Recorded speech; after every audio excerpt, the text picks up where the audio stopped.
Hey, Crawlspacers, welcome to our ASM review show. Let's introduce who we have on the panel. We have our buddy Mike. What's going on, Mike? Hey, Brad, I have a Yeah. question. Yes, sir. If we start humming the X-Men theme song from the cartoon, would we get would we get copyright struck? No. Let's find Yeah, out okay, right now. So, Da-na-na-na-na-na. I yeah, love that. little sneak preview of what's to come, I think, in the review show for one, at least for one Yeah, of this the is the X-Men Crawlspace right here. We're on the island of Krakoa being confused. So Yep. we'll talk about that in just a little bit. Speaking of someone confused quite often, we have JR. What's going on, JR? Well, hello, boys and girls. I am in the midst of my religious conversion. I have been in deep contemplation and meditation as I assume my new responsibilities. What are they?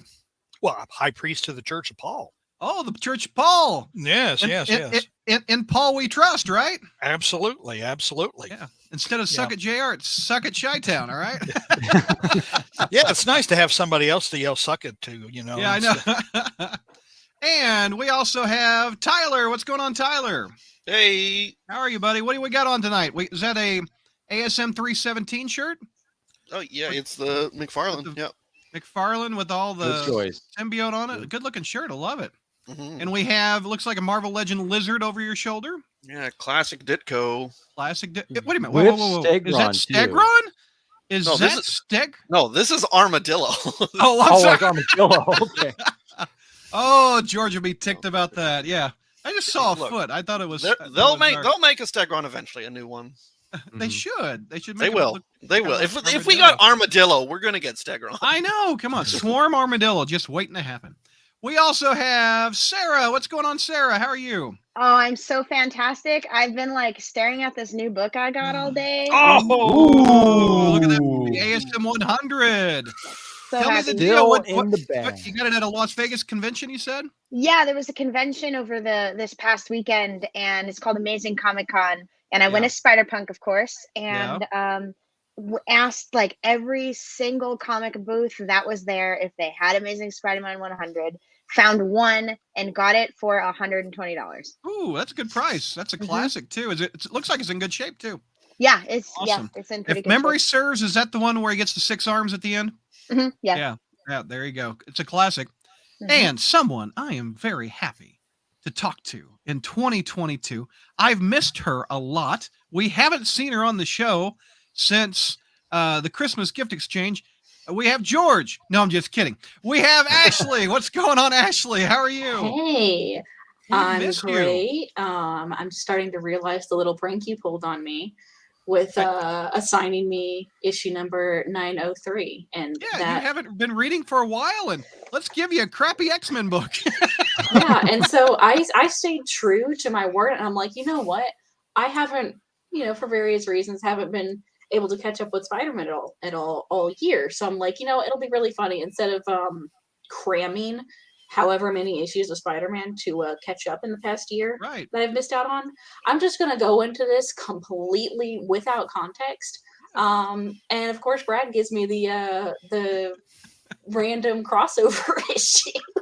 Well, Because I'm Ashley, evil like that. not to worry. I mean, in terms of the last couple issues, I mean, there hasn't been much context because mystery box. So don't worry, Mystery box, yeah. we're just as confused. Well, they always say an issue is someone's first, and by God, we're going to test that theory tonight. All right. We did. We sure did. We've got people in chat saying, Mr. Comics, hey, Crawlspacers, I enjoyed both books one more than the other. Let's see. Our friend B. Rich from Kansas City is watching.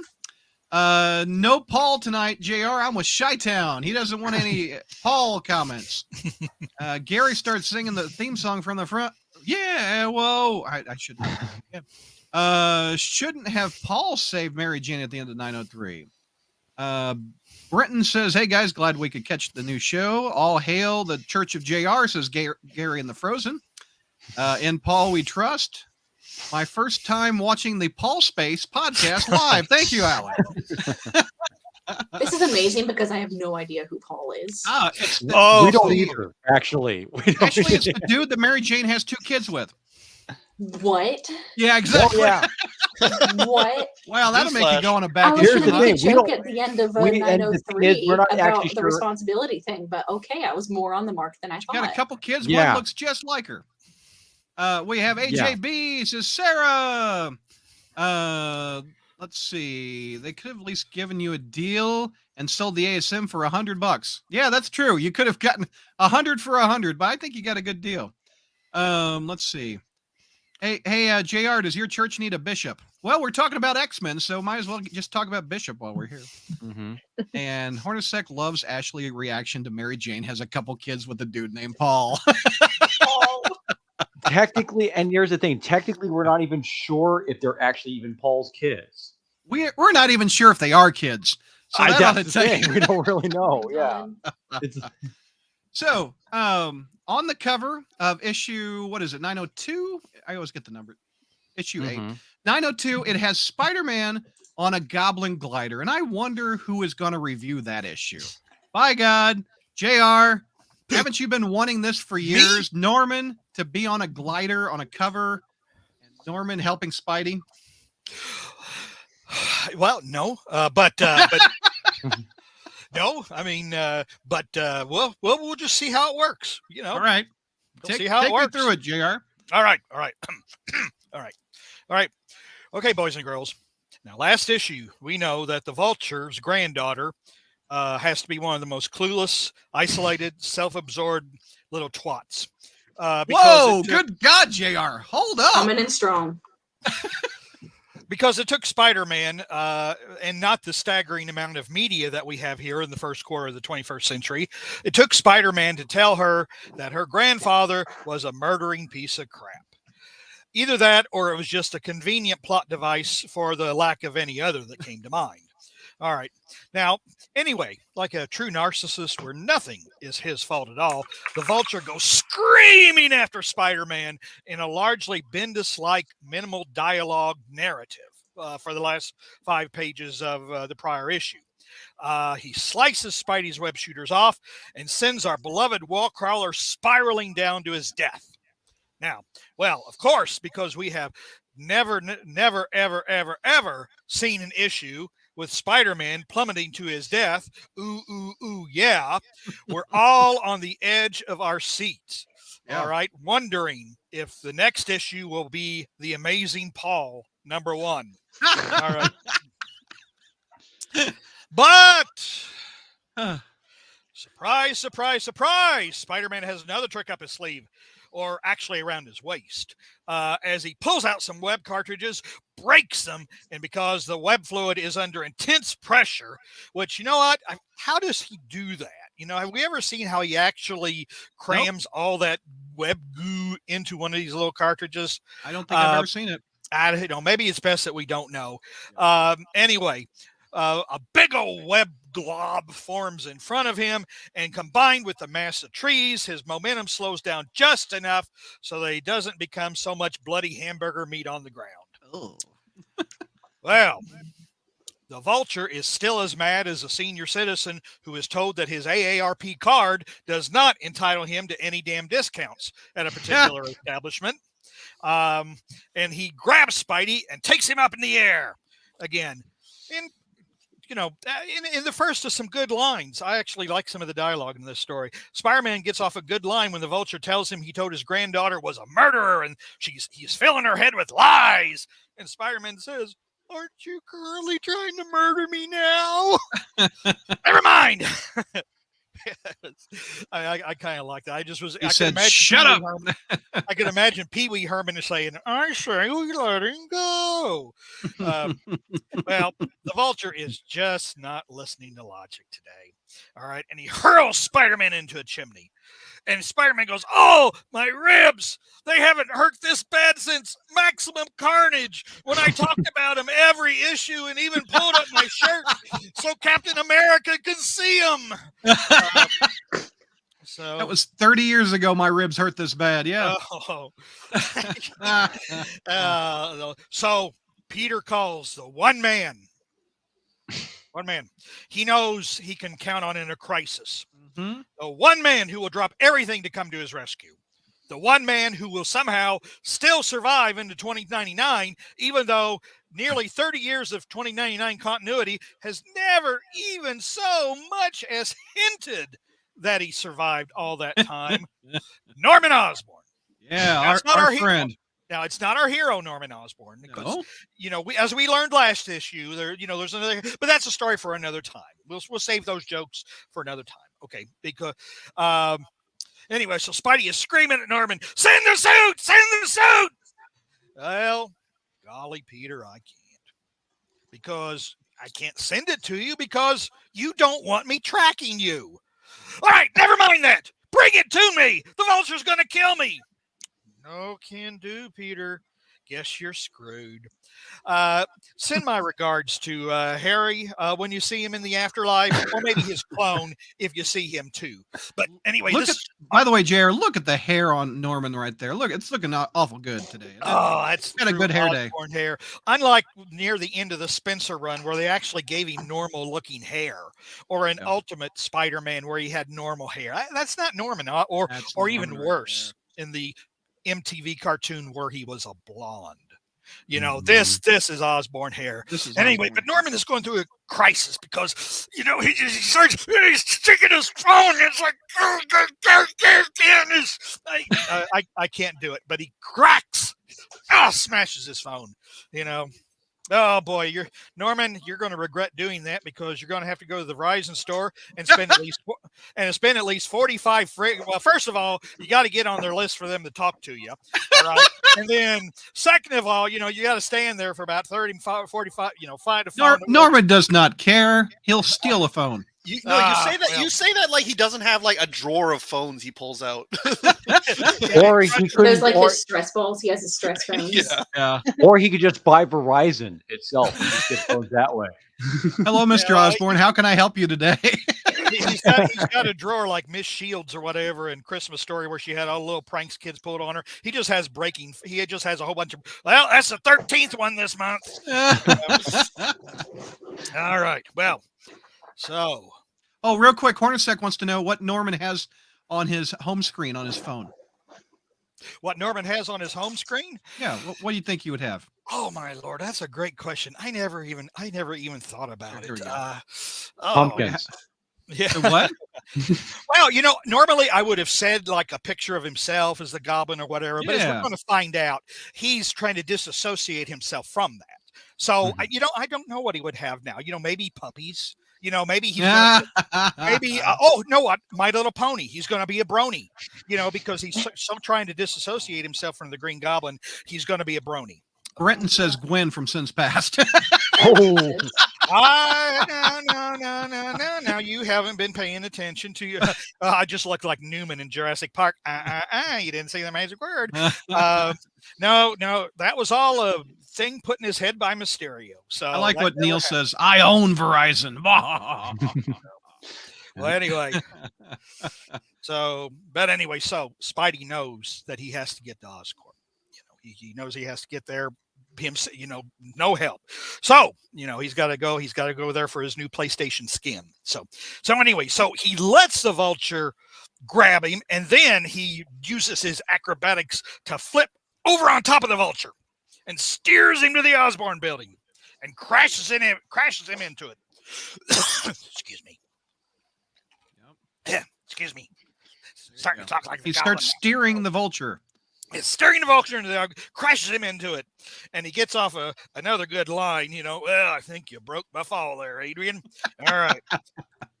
Well, the Vulture thinks that Spider-Man has just swung away and is hiding from him and ran away from him. So all of a sudden, in mid supervillain rant, crash! Through the windows comes the Spider Glider.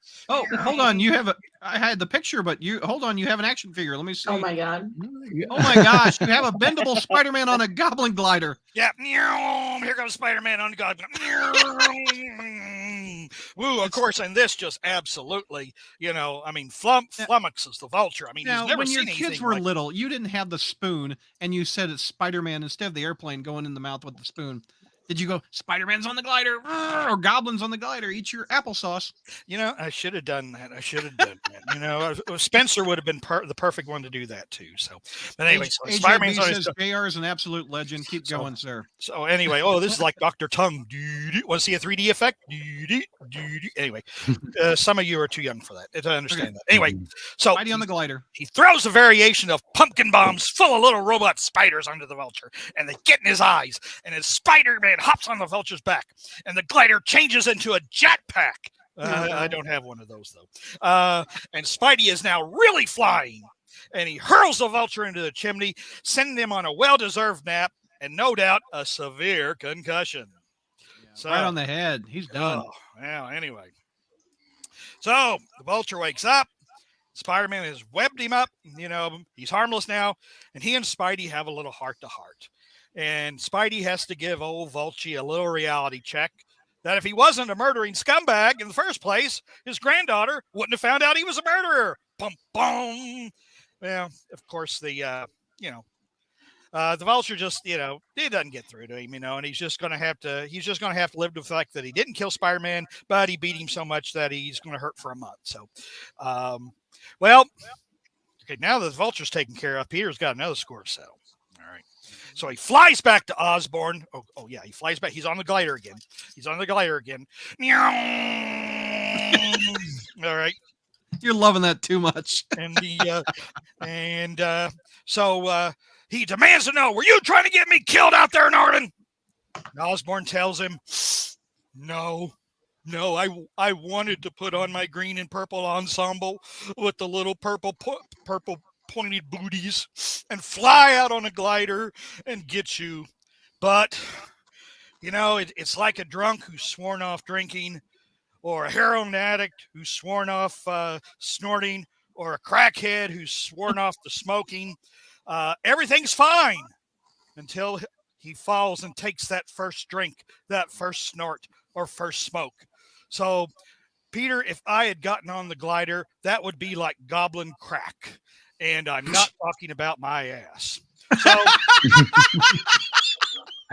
Peter, I really do want you to work for me, but because I was kind of hoping that you would keep me on the path of righteousness, that you would show me the way and show me the light, and that you would guide me to greater understanding. Oh, boy.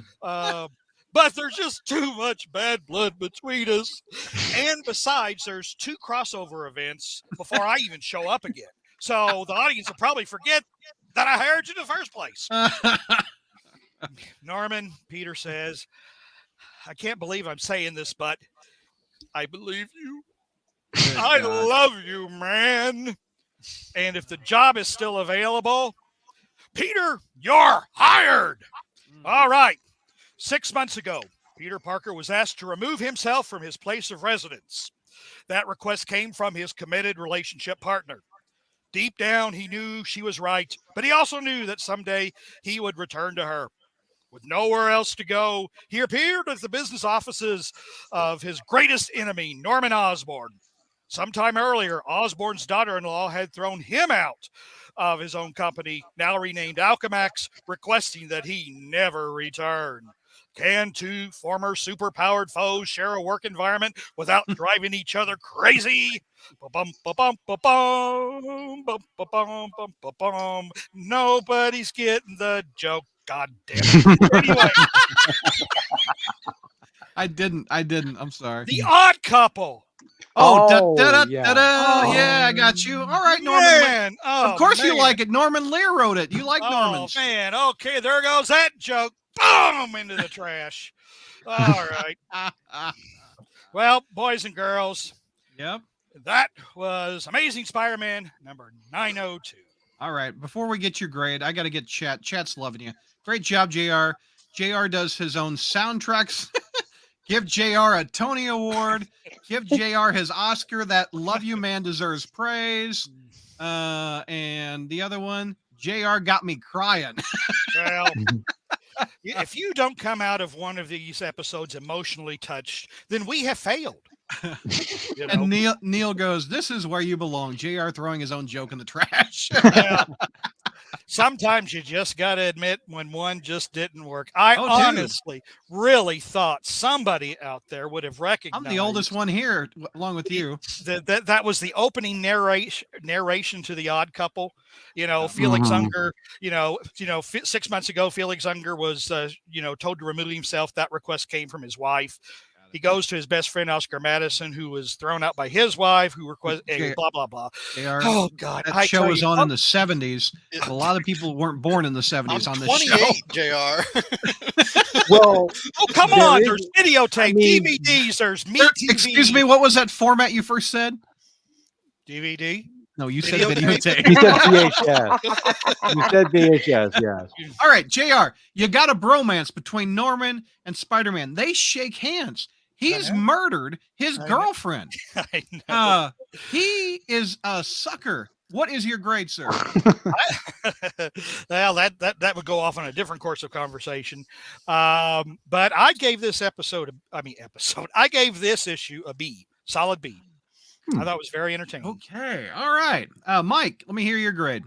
I'm giving this a C+. Okay, Tyler. I'll give it a B-. Sarah. I'm gonna give it an A because after I read it, I was so excited that I reached out to like a bunch of people who I know who read Spider-Man to talk about it. There was so much that happened. Okay, Ashley. I'm gonna jump on the C+ train as well. Yeah, I'm going C+ also. JR's higher than me, which is very odd. So JR, why did you give it such? Explain yourself, sir. Explain your work. Because I like the cover. Oh, shut up. Well, to be honest, because it's a fairly compact story, it doesn't really, it's not a setup for yet another story. I mean, it's all part of a setup to a bigger story, but it was self-contained. Plus, I really liked the dialogue in this issue. I liked Spider-Man's quips because unlike just telling bad jokes, for example, it's like these reality nuggets, I mean, that he turns the Vulture's own, psychosis and narcissistic right back on him. It's like he called me, you said I was a murderer. It's like, well, if you didn't murder anybody, I wouldn't have called you on, right. So I just thought instead of going for like just really, just jokes, I just really enjoyed the the just cutting little quips throughout the story. Who else had a B? Oh no, Sarah had the highest grade. Sarah, tell me why you liked it. Tell me your pros. A couple of pros I had. So the first thing is the Vulture and the fight between the Vulture and Spider-Man. I just thought that was just so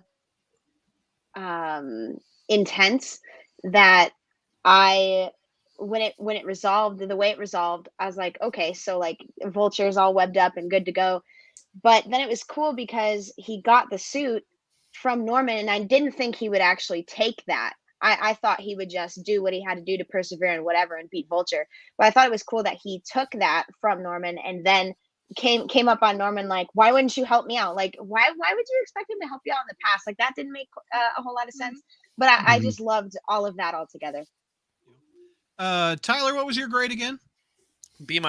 Okay, you liked it more than I did. So tell me some pros that you liked also that we haven't mentioned. I mean, in general, like I've never been the biggest fan of the Vulture, but I thought the fight was pretty good here. It's just and then on top of that, I know a lot of people. I've seen a lot of people complaints about this, but I kind of enjoy the Peter Norman dynamic because this is a different Norman. This is not the classic Norman. This is the purified, sins gone Norman, and I like that we see that. Norman's still struggling with that, obviously, with his phone stress balls. But no, it's something new. It's something we haven't seen before. This relationship with Norman. So I obviously I know it's not going to last forever, and I want the classic Norman back eventually. But I'm on for the ride right now. I want to see where it goes. Mike, some pros out of you. You and I and Ashley were about the same grade, I think. Yeah, I mean, first of all, like everyone said, I really enjoyed the fight with the Vulture. I mean, maybe because John Romita draws that really well. And I know there's probably some people who disagree with some thing. I actually like the new suit. I mean, some of it. It's not. It's still very much keeping the classic feel. Yeah, it's got the little light things on it. do I enjoy the fact that it's like a glider thing? Not really, but I think it shows it has other functions to it and everything like this. So I mean, it shows it's a little bit. It's more of like it's appropriately high tech, but it's not overwhelmingly so. It's not like, I'll say, for example, like let's face it, we've had way worse Spider-Man variant costumes in the past, like the spider armor with only 3 appendages popping out.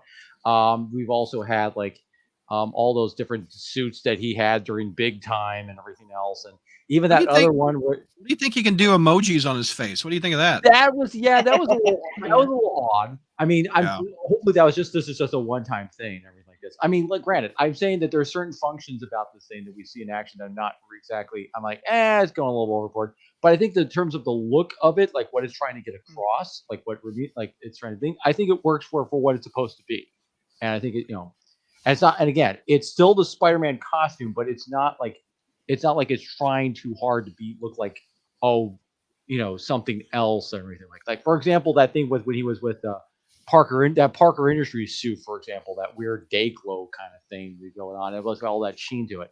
It still appropriately looks like a Spider-Man costume, but with just little accessories on it, like a kind of quasi backpack thing that he's got. So I think it's nice.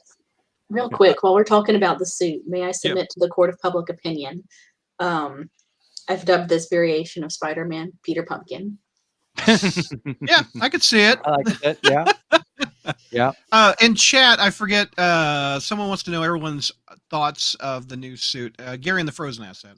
I'm kind of indifferent. It reminds me a lot of Iron Spider. I really don't like emojis on the face. I think that's dumb. I'm indifferent. I mean, at this point, Spider-Man's had so many suits since the black suit. It's almost like every 10, 15, 20 issues he gets a new suit. So, this one's not going to be that memorable for me. Anybody else? Not a well, fan. with October coming up and the whole, Green Goblin, and I always associate Green Goblin with the pumpkin bomb. So I'm like, oh, pumpkins, Halloween. And now I'm just really disappointed that they didn't go all in and make it look like it was something that came out of Spirit Halloween. Well, they already have a Funko Pop of this damn thing. They they planned it. Yeah. There's a Funko of this already. It was a Target exclusive. I saw it and I passed. And it has the little yellow reflective eyes on it or something.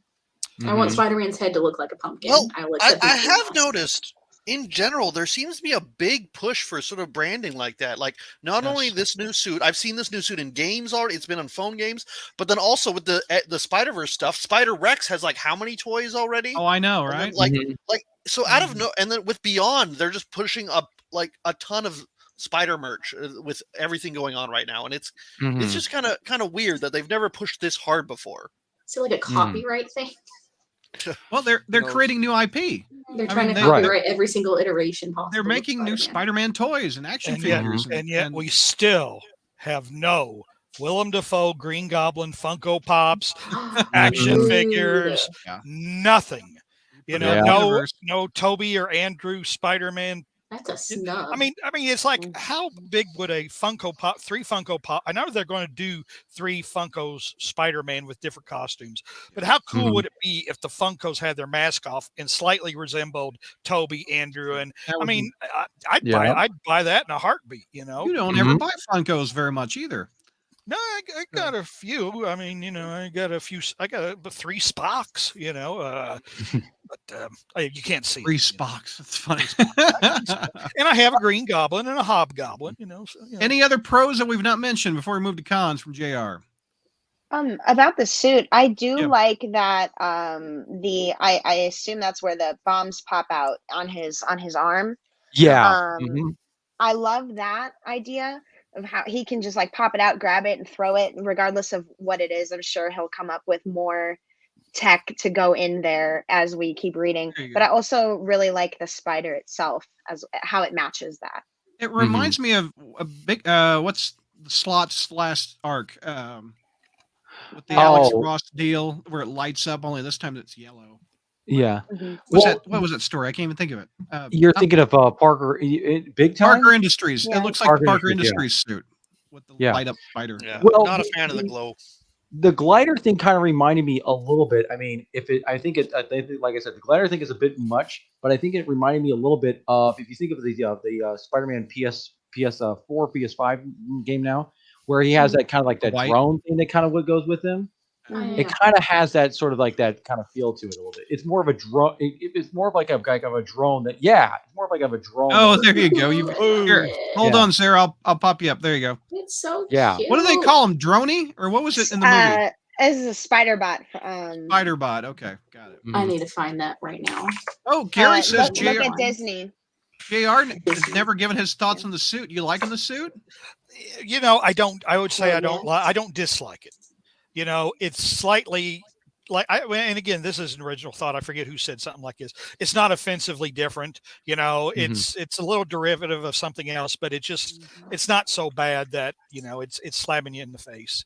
You know, not like the suit that Jonah gave him, for example. You know, in the you know, What something suit like was that? I don't even remember. Oh, That was color the was that? gray. Gray. Yellow Yeah, eyes. the gray and blue thing that he wore. That was supposed to be like it was supposed to be like it was the thing where it basically was linked to like social media. So they basically that whole thing about The Facebook suit. Yeah. the Facebook suit. Yeah. No. Yeah. Okay, JR. Let's hear your cons. What did you not like with your B plus? I think. No, just a solid B. B. Let's not get B. crazy here now. Okay. Well, first of all, and this is the big problem, which we're going to have for a long time because we're mystery box playing. This moment between Peter and Norman was not earned. It was not earned. You know, something else obviously had to happen because, again, you know, Norman has done so much and, you know, effed with Peter's mind and family and everything so much. No, I mean, there's no way. There's absolute, again, I mean, between them is the body of Gwen Stacy. That is always going to be between the two of them, you know, and really actually the death of the body of Harry. I mean, because essentially Norman's psychosis and poor parenting and everything else ultimately drove Harry to an early grave.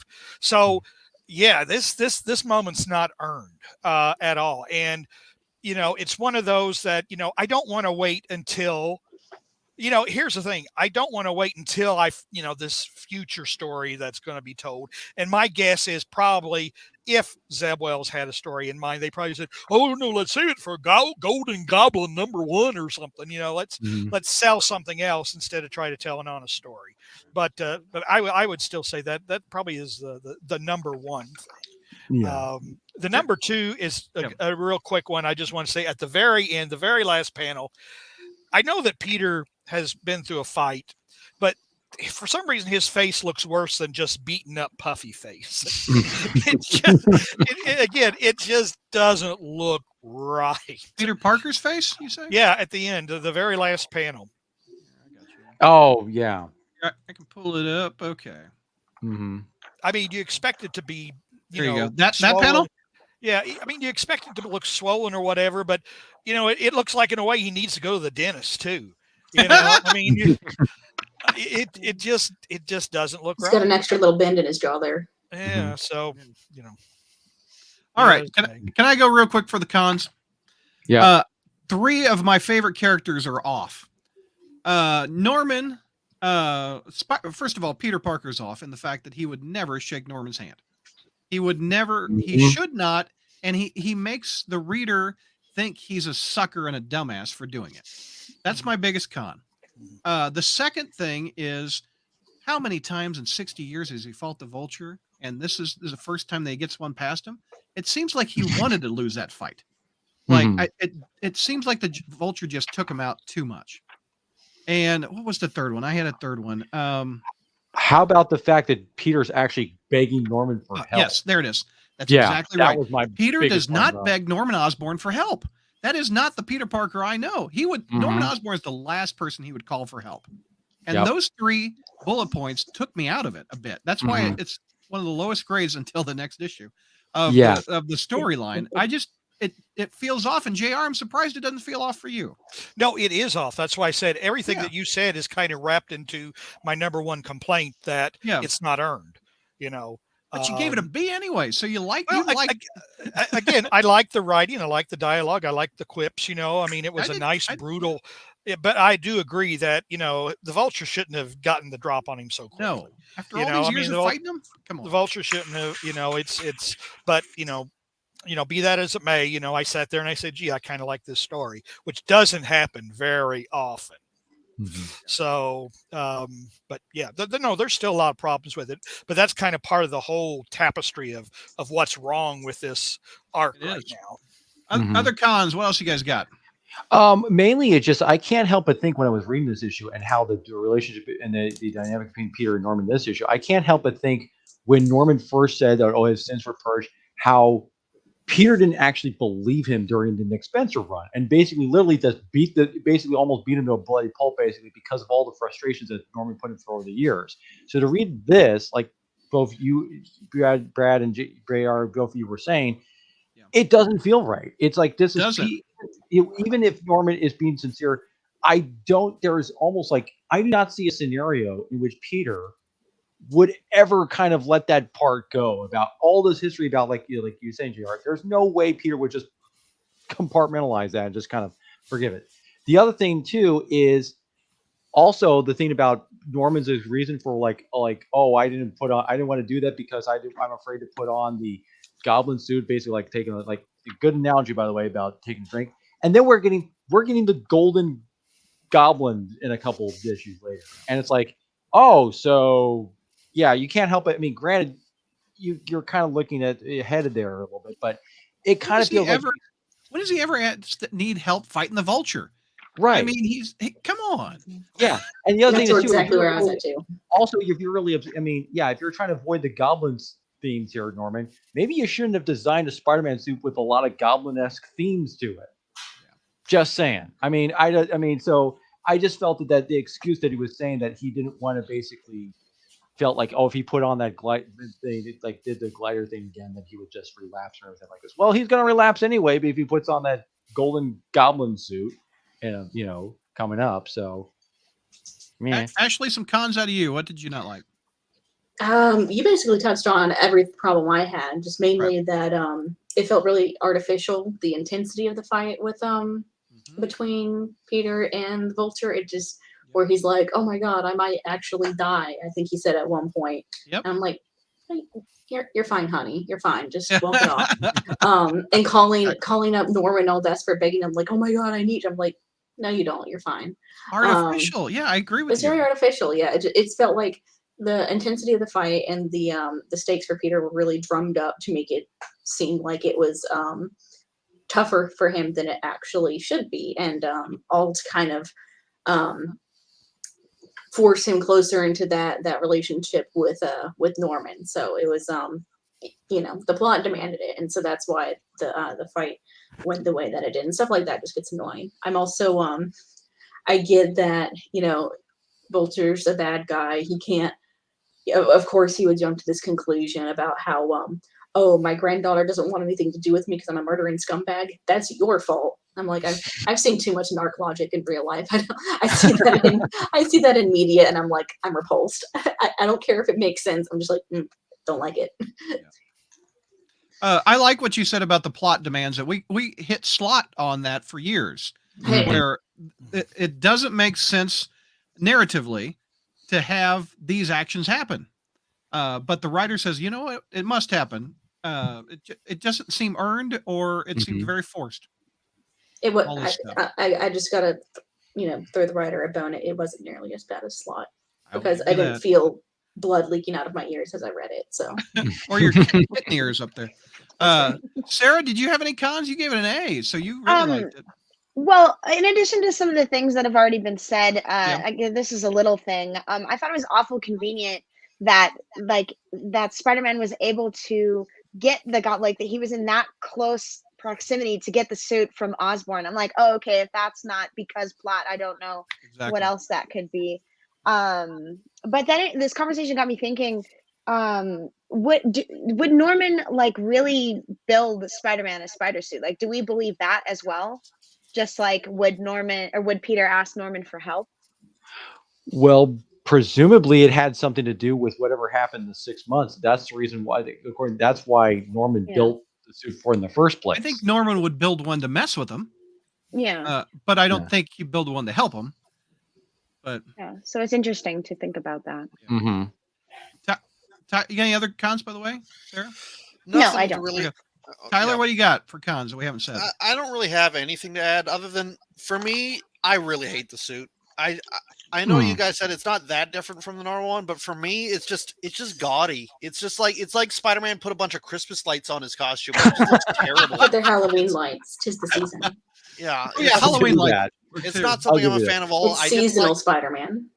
I like different costumes a lot of times. I do like the bulletproof one from the Big Time. I did enjoy that one. I think it's a sleek look. So there are looks I enjoy, but this is just it doesn't mesh at all with his design.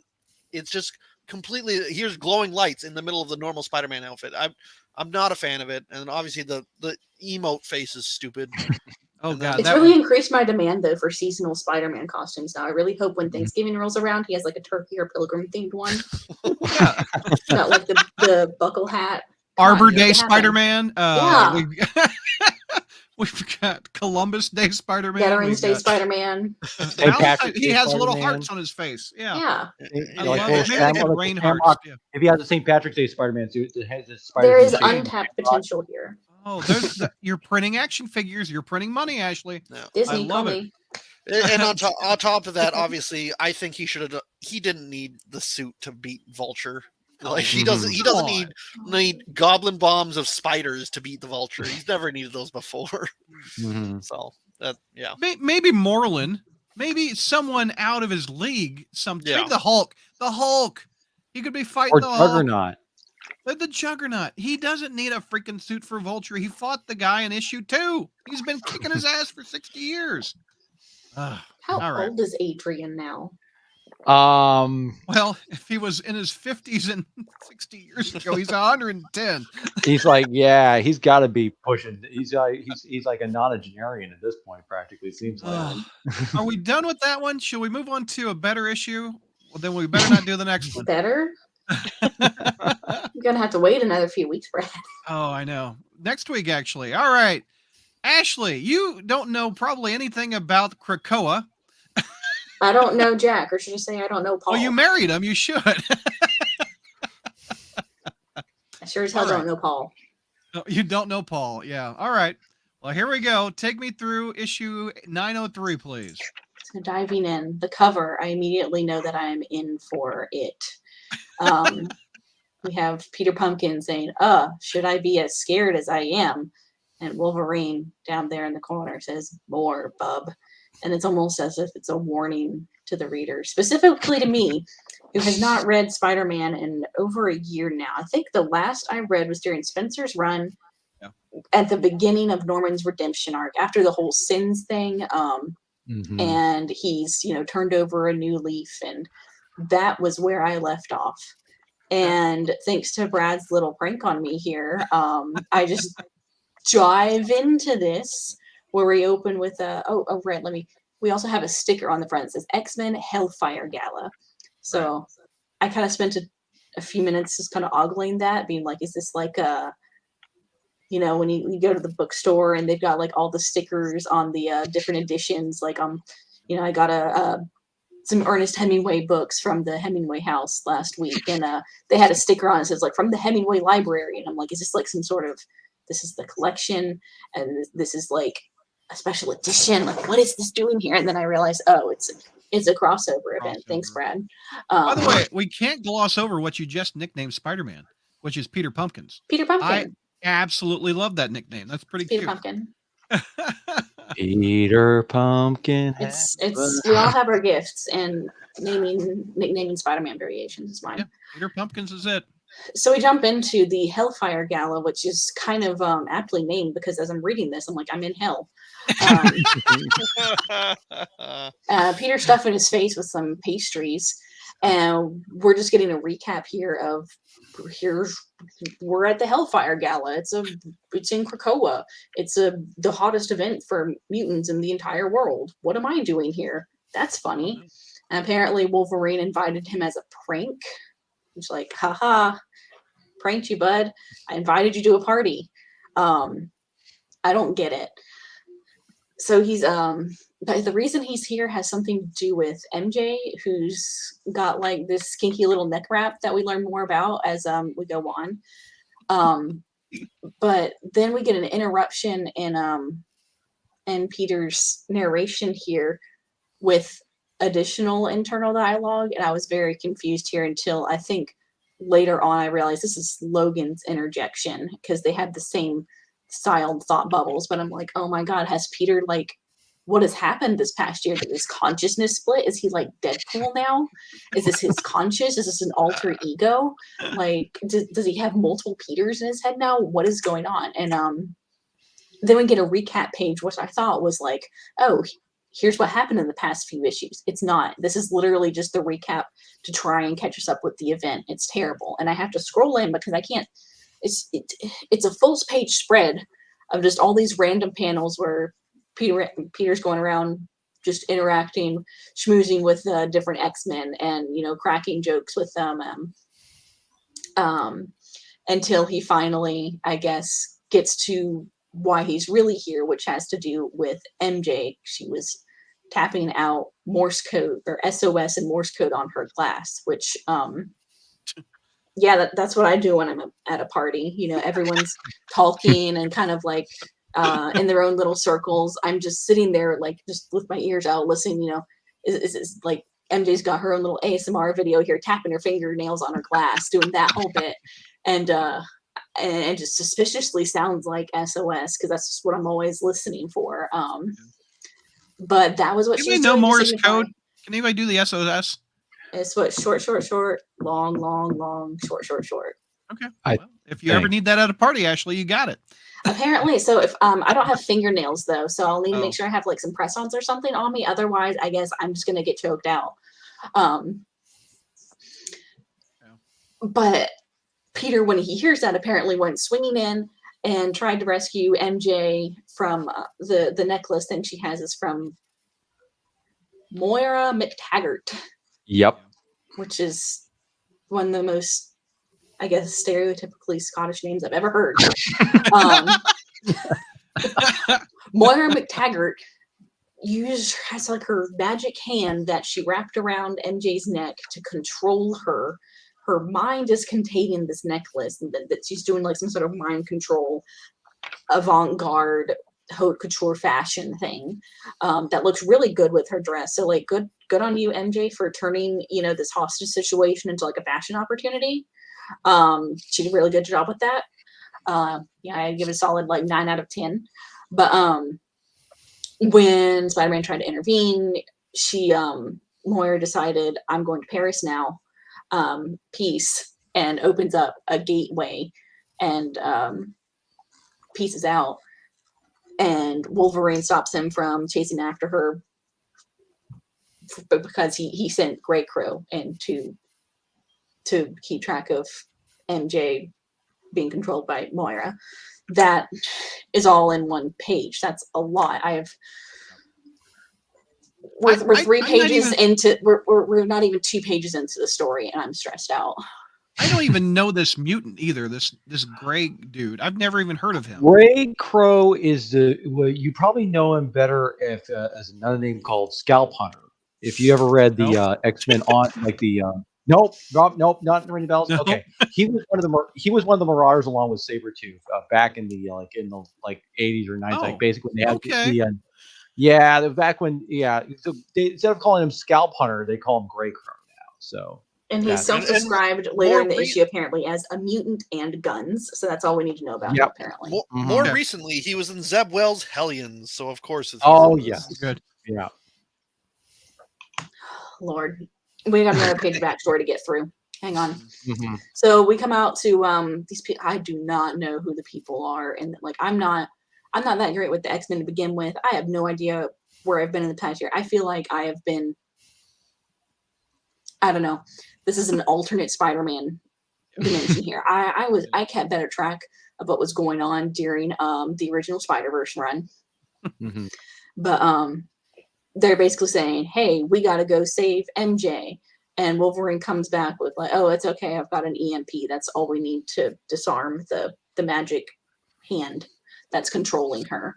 And Peter gets his Peter Pumpkin suit, and that apparently means we're good to go. Title page.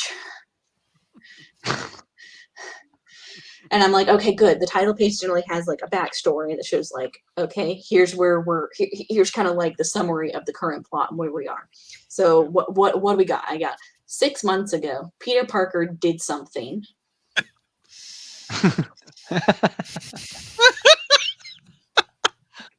Thanks, Marvel.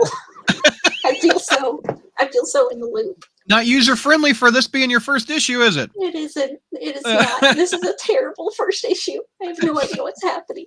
6 months ago, Peter Parker did something and now has to live with the consequences, as I now have to live with the consequences of having read this issue and deciding to dive back in with issue 903. And yeah, this was completely unhelpful with understanding what the hell is going on. We just have, with the news, his new costume and a new job at Oscorp. Peter's life finally seemed back on track. I'm like, that sounds great. Good job, Peter. I'm glad you got a job. Where the hell are we? Who are these people? What is going on? Why is there X-Men in my Spider-Man? Now, 7 pages into the 28-page issue, which is actually only 24 pages of actual story content. So almost a third of the way into the book, we start with the actual present and the beginning of this issue. That's how much catching up we apparently had to do. But we start with Moira McTaggart in France, and she's surrounded by smileys, which are these robot guys, and they have smiles on their face, painted on their. I didn't even notice the smileys when I read it. Ugh. Oh yeah. Mm-hmm. Oh my god, I have no idea what's happening. But she's trying to move quickly to go get her body or something that she stashed away in the cathedral, because I guess what else are you going to use cathedral for? And she's having trouble though, because MJ is like, no, I don't want to. She's like, too bad. I literally have my hand around your throat, and we have to, have some sort of stakes here and get people to care about MJ in this issue. So look here. Oh no, she's in pain. She's suffering. She's about to die. Save her, Peter. And so MJ's forced to comply, and then there's Grey Crow. Was that his name? The guy Wolverine sent to track her, and he's following them.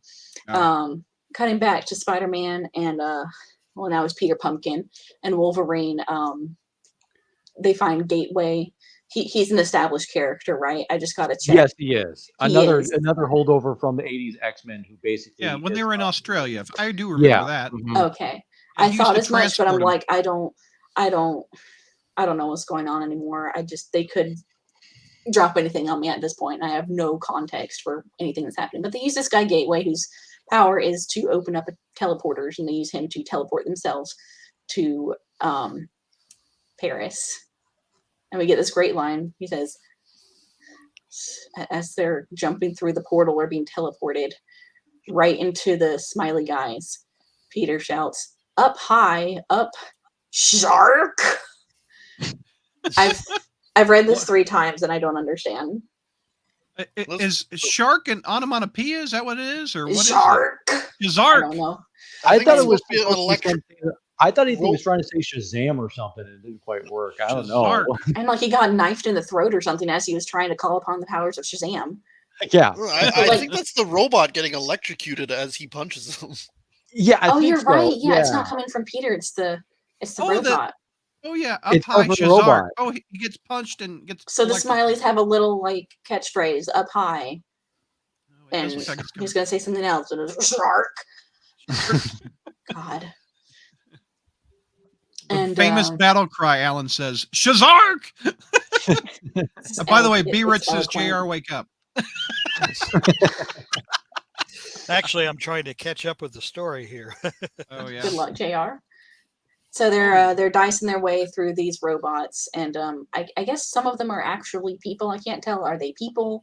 Are they just like battleoids?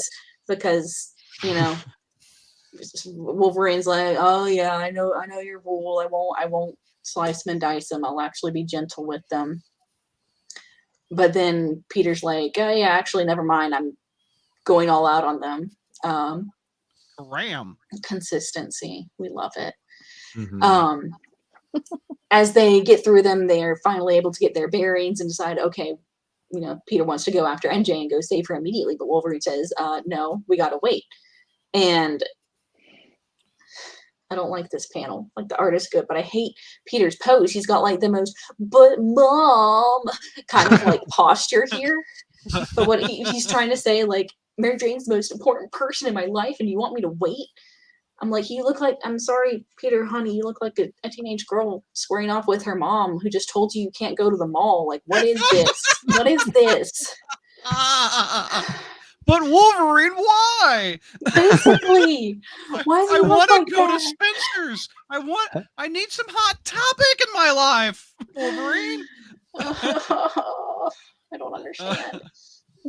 But Wolverine explains that they used Cuckoo, which I'm going Cuckoo, which I guess Cuckoo's a mutant, and they used this guy to talk with MJ, and she helped them come up with this plan. It's like, yeah, just wait and hang back, and we'll figure things out, and I'll lead you to Moira's real body or whatever, which doesn't make sense because she was trying not to go when we first saw her. So I don't know. I'm thinking too hard about this. You are. I'm thinking way too hard about this. So they get to the cathedral, and Moira's like, yay, there's my body. And it's right where I left it. This is great. And but it looks like she's going to kill MJ anyways. And is about to do that when she smells a mutant. Grey Crow jumps in and says, a mutant and guns. Well, a mutant in my book. And apparently she's way more familiar with the X-Men more than I am. So she's like, that's a Grey Crow, kill him. And they shoot the hell out of him, but I guess he's got like some regenerative abilities too. Well, And, he'll have to be cloned back to life anyway, so even if he does Okay. get killed, yeah. So he did die. He's just dead there. Yeah, And all his the final X-Men now words are basically- major look. He gets props for some. I like those Yeah. final words. Good job. Yeah. But his death was all to give the opening for Wolverine and Peter Pumpkin to come in, and Peter throws in. I guess he took the EMPs that Wolverine had came back with in the beginning and integrated those into his little spider bombs. I don't like those. Thankfully, they don't have millions of little spiders in them this time, but it's just an EMP blast, which forces the hand necklace off of MJ. Doesn't And the hand necklace look like an alien that attaches to Mhm. your face? it Sigourney does. Weaver? I like it. And A it face hugger. That's what they it's look like. face Face hugger. Yeah. It loves to love your face. But it jumps off of MJ and onto the little body thing she had hanging in the cathedral. Why was it there? I'm still hung up on that. Why is it there? But she shows her true form, which is like this, fun, like sexy robot dinosaur fossil face hugger thing. Which is, Yeah. I'm digging it. I don't really get the weird fusion here. Oh, don't worry. There is an explanation for this. There is? Yeah. Yo, yes. Like So, Neil like said, Robo probably I'm the Stegron? only one. Neil and I are probably the only one who actually understands X-Men continuity at that point. God. "Quote unquote" understands. But I'm yeah. glad someone does. Yeah. But she says, you failed. You couldn't stop me. I'm whole now. And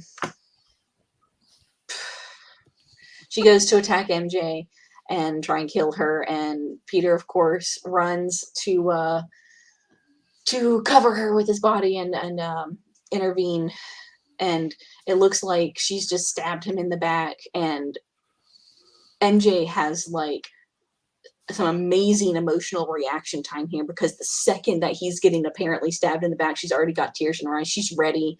She knows that she's got her close up here. She's all set to get the waterworks going. But no, it wasn't actually Peter who was getting stabbed. It was Wolverine. So he's we all know he's going to be fine. And the And, readers are getting stabbed too. Yeah. Feels like it. And they're able to shake her off for the most part, but she gets away and disappears into, I guess, like another gate. Wondering where Moira's going? Check out Axe Judgment Day. Thanks. Good. Nick. Mm-hmm. And so they're kind of all left to pick up the pieces and figure out what the hell just happened. So that's a good place to end. It's a good it creates a strong empathetic connection between the characters and the reader, because we both have no idea what's happening. And so I really related to the characters in that moment. And then as we get a little epilogue where they're going back to New York City, and Peter is trying to talk with MJ and be like, why can't we just talk? And she says, you know why? Because of Paul? Yes. And I'm like, Paul? This is my first time I came across Paul. I'm like, who's Paul? Yeah. Apparently Paul is the new Gog now. I like Gog better. And she says, damn it, Peter, this isn't about you. It's about responsibility. And she walks off. Ooh. And so I'm like, okay, she must have gotten Paul pregnant or something. That was my first. That this is the only thing that could have happened. You know, I'm just filling in the blanks myself at this point, but apparently I wasn't too far off. Yeah. And then we end with the preview of the next issue. Peter's looking up and it's Gwen Stacy. Yeah. And I wish I could have just recorded my facial expressions as I was going through this comic for the first time and just. Well, we did record. We're streaming. You can go back and watch it. How confused you are. I mean, my very first impressions. Oh, okay. I got you. When I was first looking at this, because things didn't make sense until I went back and read, because I read this before I read issue 902. And I was like, oh, this actually has zero connection to anything that's been happening. I just got totally thrown into a crossover event with no warning. No wonder nothing makes sense. I hope you read the free comic book day issue.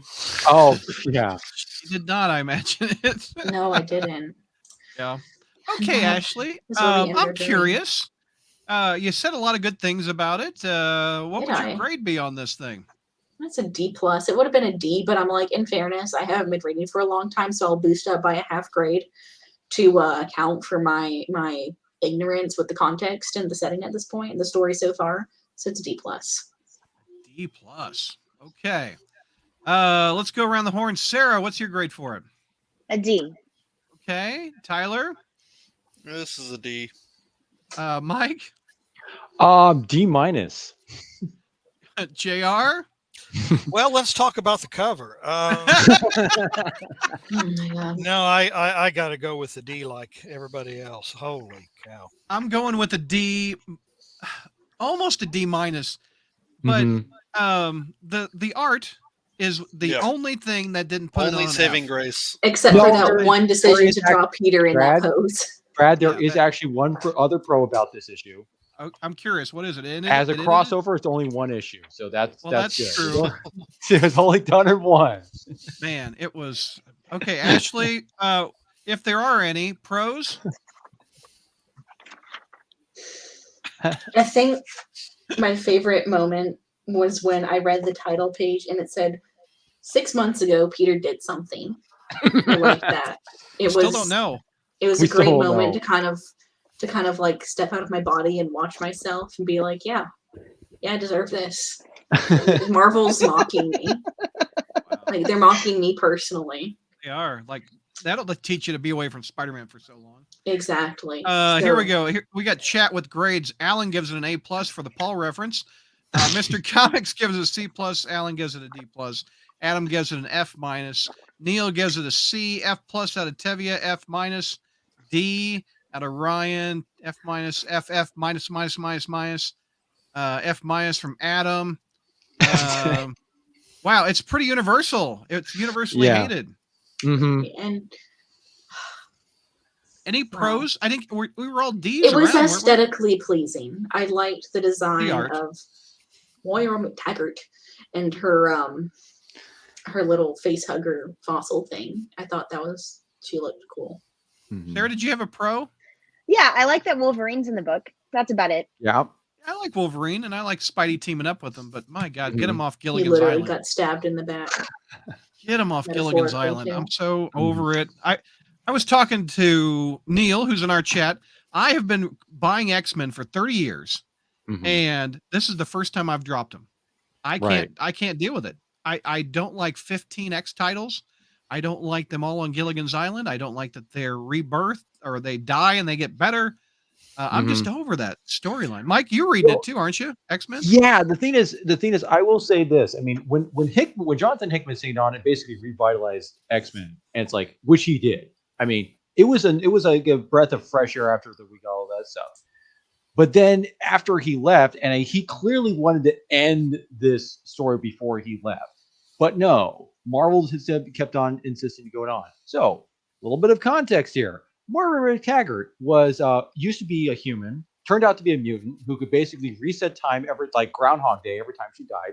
Then got cancer, then was basically felt betrayed by the mutants, and then felt like, oh, I'll become a robot now, or a cyborg or something. Somehow that didn't reset everything, and so that's why she's like robot person.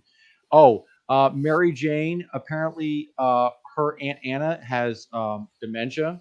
And so basically she's now a sponsor for like the Krakoan, basically memory pills that they produce. So she's kind of a spokesperson. That's why she was at the gala, and that's why Moira basically took over her body and had the little hand around her throat thing. The Hellfire Gala, by the way, is now an annual event in X-Men where basically they're like, oh, let's dress up in some really awful looking costumes and basically vote on who's going to be the next X-Men lineup's going to be. And basically have a big old announcement kind of thing. So there's that. But yeah, and then of course Axe is Avengers, X-Men, and Eternals going into basically a crossover thing. I'm good. Yeah, which is surprisingly, actually, I've read a few other series of that. It's not that bad. It's actually gets philosophical. I don't really like X-Men. I can't stand Eternals. Oh and yeah, I'm not really a big fan of Jonathan or Jason Aaron's Avengers at the moment. Oh yeah. So I'm 0 for 3. Oh yeah, and I agree that on paper, like on the premise alone, it sounds like, oh, this is going to be awful. But surprisingly, it actually goes into a different direction that you don't expect for it, and it actually goes, oh, this is actually kind of interesting. Yeah, Gillen's actually doing a very good job with the main story. Mm-hmm. Yeah. Ashley, any other pros out of you? I know there's. If I gotta scrape the absolute bottom of the barrel, the cover, because I feel like it does a good job setting your expectations. I like what Alan says in chat for you, Ashley. He says, Ashley hasn't read any of these issues of the run, and yet she's in the dark just as much as the rest of us. Imagine diving into this and thinking, this is Spider-Man now. This is what we do. Mm-hmm. JR, did you have any pros? Mr. Sinister's line. That was good. That was good. Yeah. You want the organic web shooters back? We can make it happen. Well, it's just, do they come out of here? No. Do you want them to? Was that just a reference to Multiverses of Madness? A little bit. Also, I think there was also a crossover because involving, I think, because there was something like a thing with X-Men and Spider-Man, and Mr. Sinister was in it along with the Jackal, and so there was clones, obviously. So I just feel like in the Doctor Strange movie, they made the same joke about where did the webs come from. So we don't have original thoughts anymore. Mike, any pros out of you? Like I said, it's one issue, and mostly crossovers usually take multiple times. It's like, oh, but this was finished. Right. That's it. Tyler, any pros out of you? Other than the art, because obviously Gleason's art amazing, we've talked about it. Other than the art, I will say I like the idea of Spider-Man being at the Hellfire Gala because he wasn't last time, and so Spider-Man being invited to a big X-Men party because they're his friends isn't interesting. But then they just immediately waste that where Wolverine just invite him as a prank because he's not with MJ anymore, and it's just, I mean, come on, why is he a punching bag now? So. Okay, Ashley, take me through the cons, please. I think first I have to start off with Brad. You did this to me on purpose. Yes, I did. When I said, "Hey, you know what? Maybe it'd be funny if I just jump in without context," and I can just see him rubbing his hands, just like I did. I'm like, an issue for let's give it to her. Welcome back, Ashley. Be very confused. It was so jarring and so abrupt. I hope, Brad, you realize you've probably created an alternate timeline now where that is the actual current Spider-Man continuity. Mm-hmm. It's just perpetually the Hellfire Gala and whatever. I was in a weird place, y'all. It was cons though. Biggest is just structurally, this is a mess. Yep. Like just forgetting all the content, like that we need basically a third of the issue to do this half-assed and very poor attempt to catch everyone up with what is Peter doing here? Why is this happening? How can we involve him in this? There's no reason for him to be involved in this. Why is it MJ that Moira decided to latch onto? It just all feels so forced, and none of it is working, and it's so clunky and ham-fisted, and it was just like, it was such a bumpy ride that literally my back aches just reading it. I'm in physical pain. Cons from the JR. I want to hear your cons. What do we got? I can't do the job that Sarah Ashley did on it. But yeah, I almost called you Sarah because y'all look alike. But anyway, we could be sisters. But well, I honestly, I mean, and I know there are stories as bad probably, but talk about really being dropped into something you have no context for understanding or appreciating or anything. I mean, this is you're really lost here. Not only that, but anytime I hear about the Hellfire Gala, I know very little about the X-Men. Okay, particularly modern X-Men. And to me, the Hellfire Gala sounds like a big orgy, is what it is.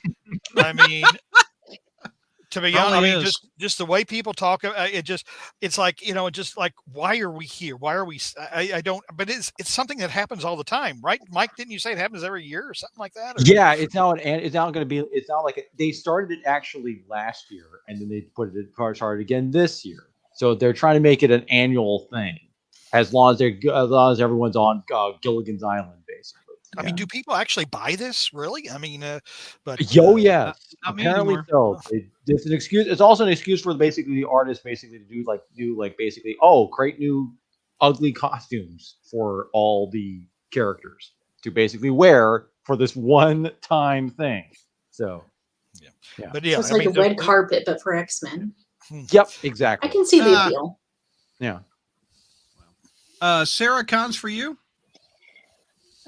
I don't know. It's like what was really good in the book other than the art. Where is it? I'm trying to find it.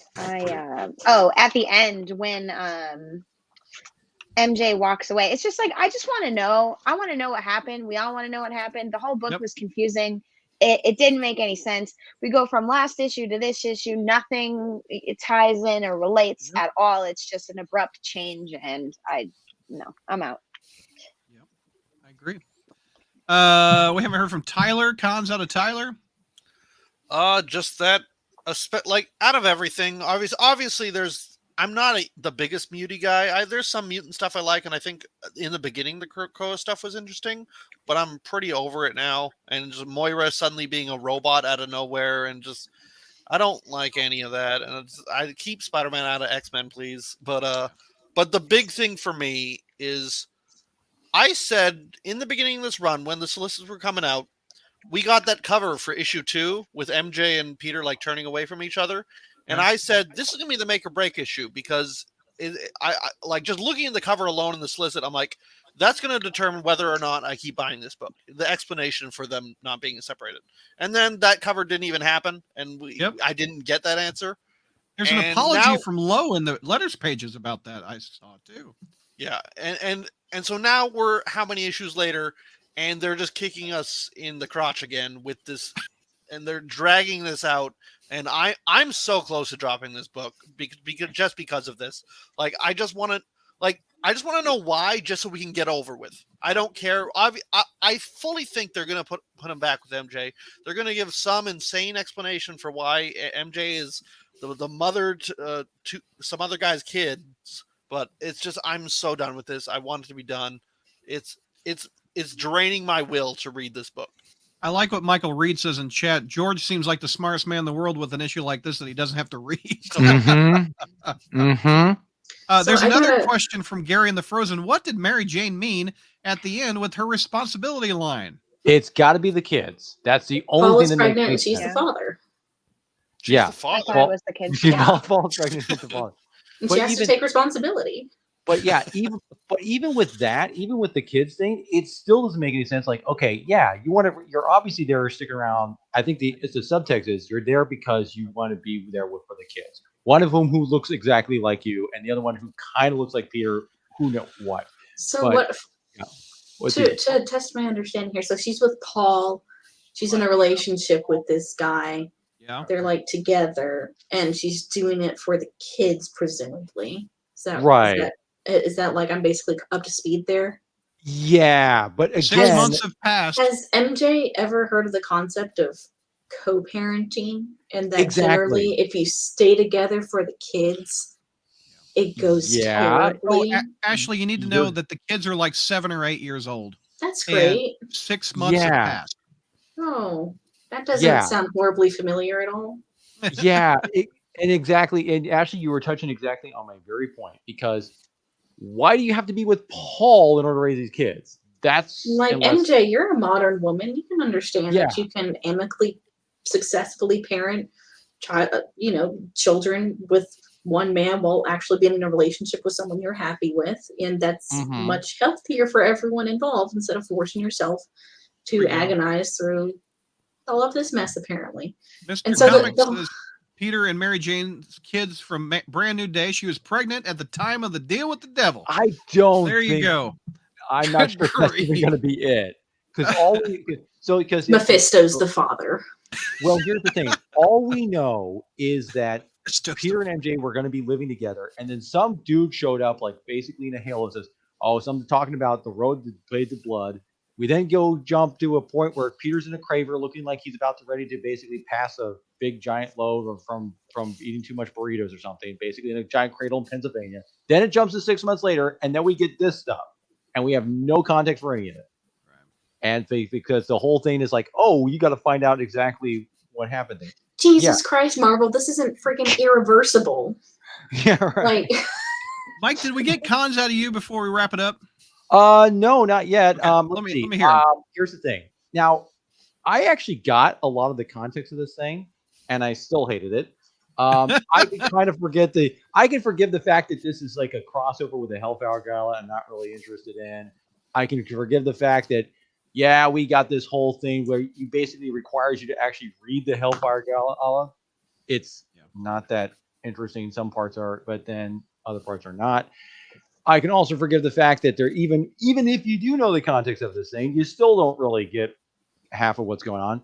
Yep. What really got me was the last 2 pages of this thing, where again, it's all about whatever's going on with this relationship. Why, like again, that whole thing, like where she says, "Oh, damn it, Peter, it's not about you, it's about responsibility." It's like, I thought you would know that.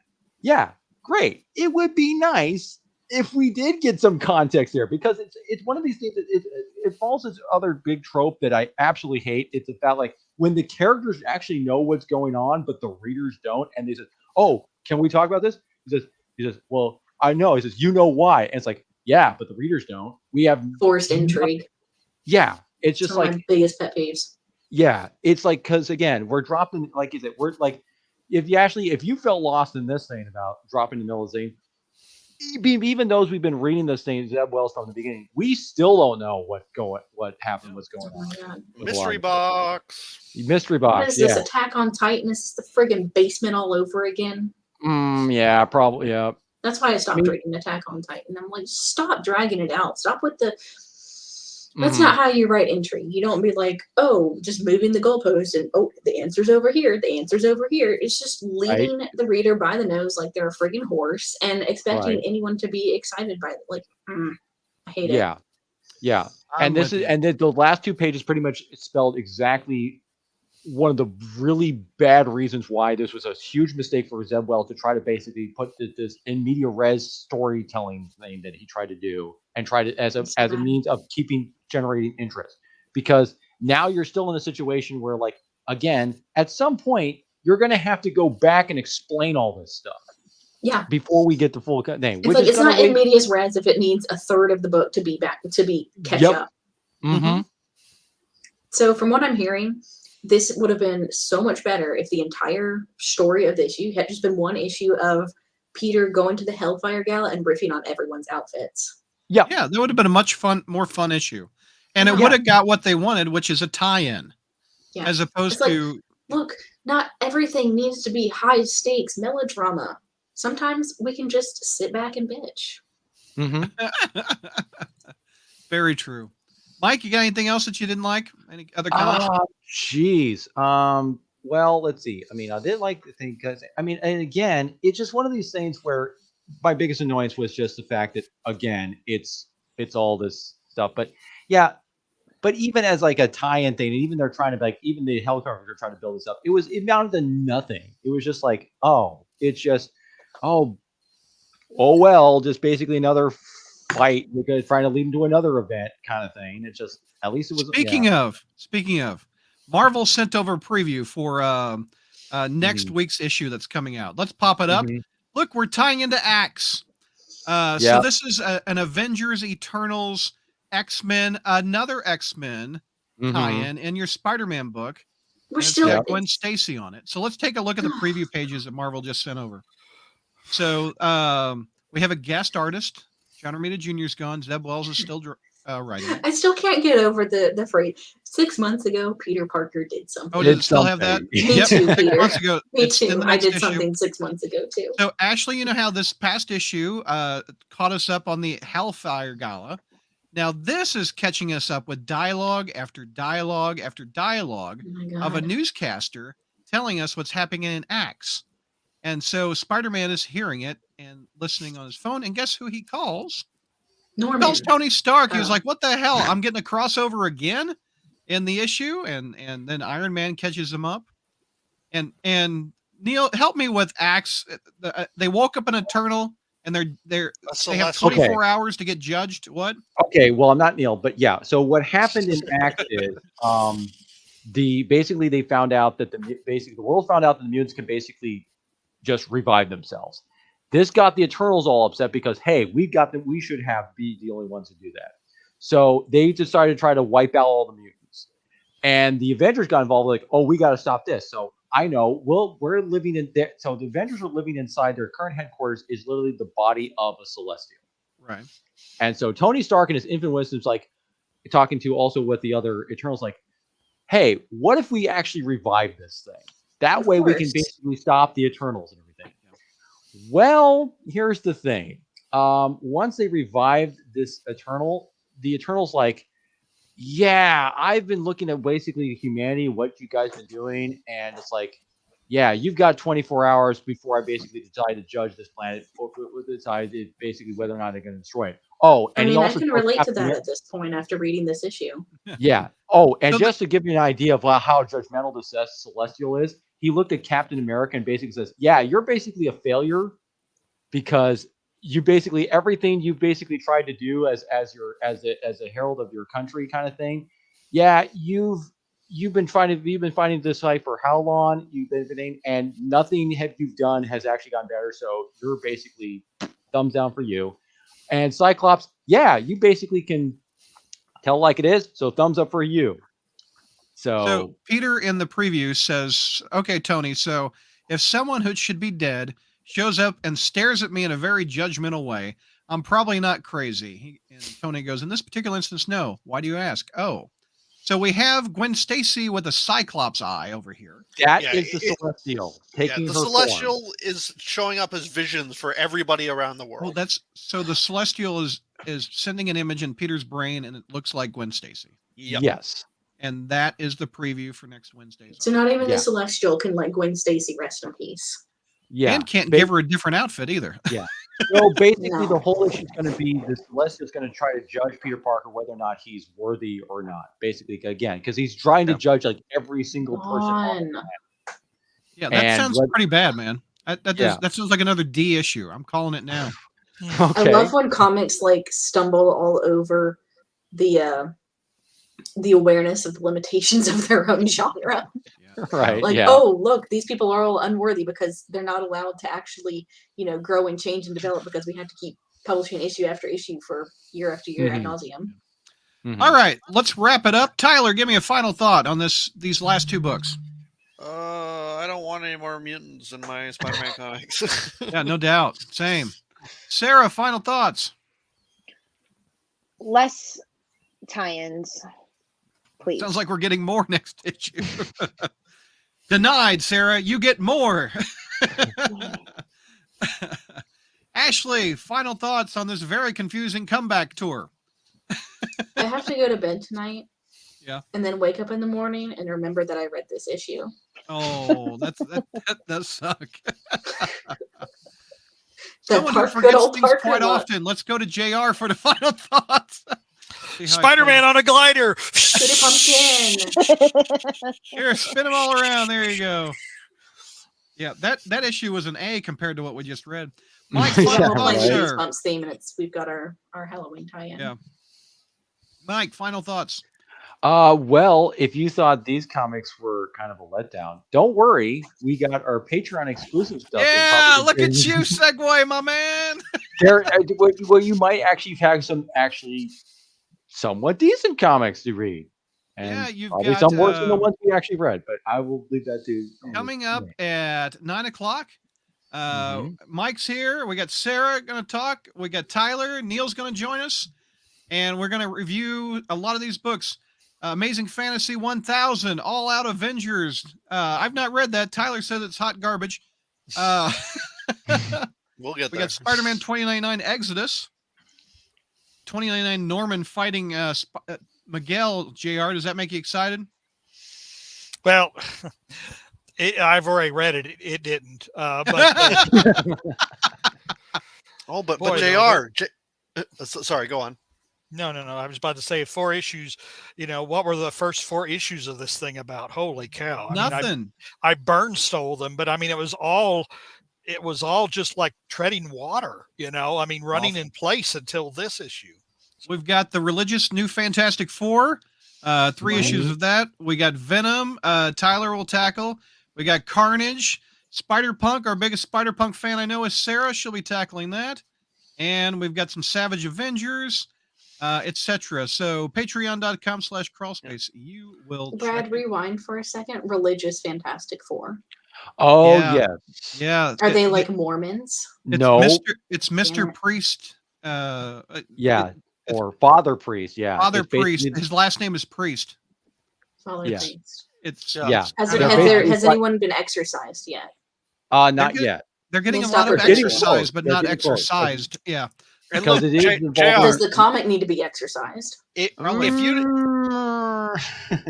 If you didn't like 2099 Norman Osborn, don't worry. We have 2 other Ultimate Normans we'll be seeing. There's the Green Lawn Goblin, and then there's also the Fairy Godmother. In what So- book? Fairy Godmother. I love it. In what book? That's in the Edge of Spider-Verse. Oh, Oh Lord. And yeah. don't forget, there's also the Amazing Fantasy 1000, Yeah, we have that. which is basically another because we can't have celebrate Spider-Man 60th anniversary with just one anniversary issue. We got to have another one. right. So is that one in the future going to sell for $1,020? Good God. question. Was that a $10 book, by the way? Probably. I think Probably so. was. Yeah. Yeah. Here, Brad, Um. if you do want to show JR, I did just get a picture. Oh, This is okay. Yeah, I do want to spoiler get for JR's satellites. reaction. Oh, So geez. who is this Tyler and JR? Let's see your reaction. Green Goblin on a lawnmower. I'm going to cherish this. Oh come on, that's funny. I mean, It makes everything better.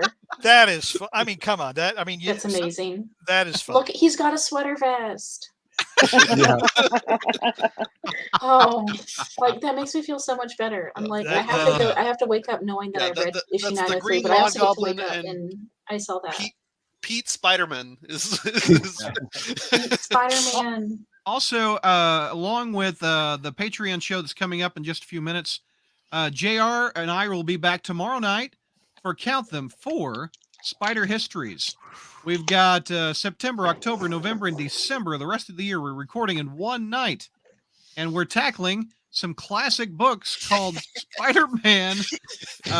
What are they called? The Mad Planet Dog of the Ward? Symbiote storyline. Planet Oh, of the that one. symbiotes and the Yeah. super. Not only that, but there's also, because they're fantastic flip books, Yes. we have another story in them as well. Oh, Yeah. God. Oh, Ben it's, Riley. Ben and Riley this is doing a for you. McFarlane This is for the post. fans.